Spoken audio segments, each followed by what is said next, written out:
السلام عليكم أخيارتي markale soo dhawaada waxaan qaadan doonaa casharkeennii 15aad ee ka mid ah kooraskeenii Microsoft Excel casharka maanta waxaan ku baran doonaa save iyo save as maxay yihiin iyo siyaabaha ay u shaqeeyaan ku soo dhawaada casharkeena maanta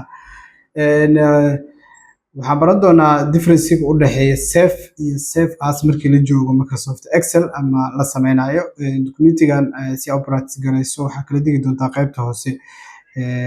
description ka YouTube ka markii aan la isticmaalayo save as waxay ku kala duwan yihiin waxay tahay tusaale waxa sameysay xogo ayaa ku soo kordhisay ama waxa soo sameysay total expense-gan ayaa soo xisaabisay waxa rabtaa marka inaad maamulaha amount remaining ka aad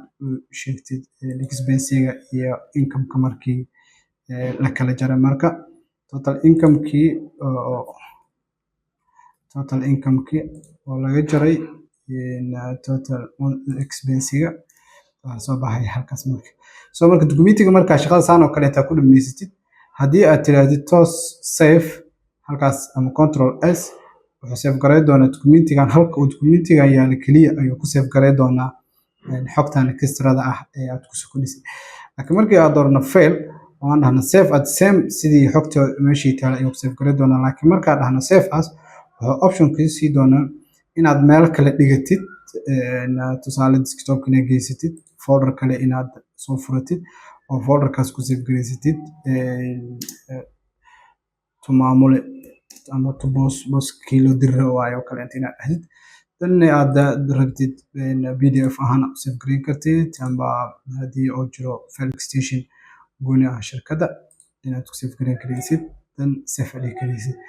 save as marka ay ku siinaysaa option ah in documentiga meel kale aad ku save gareysid si aad u protect gareysid isticmaalkiisa ama qolo gooni ah ugu tala gashay hadii aad tiraahdo save toos ah wuxuu save gareyn doonaa documentiga isoo ku save gareyn doonaa at the same documentiga meesha uu ku jiray iyo sida uu ahaa marka soo kala duwanaanshaha save iyo save as waa sidaas waa inoo casharkeen xiga insha Allah ما سلام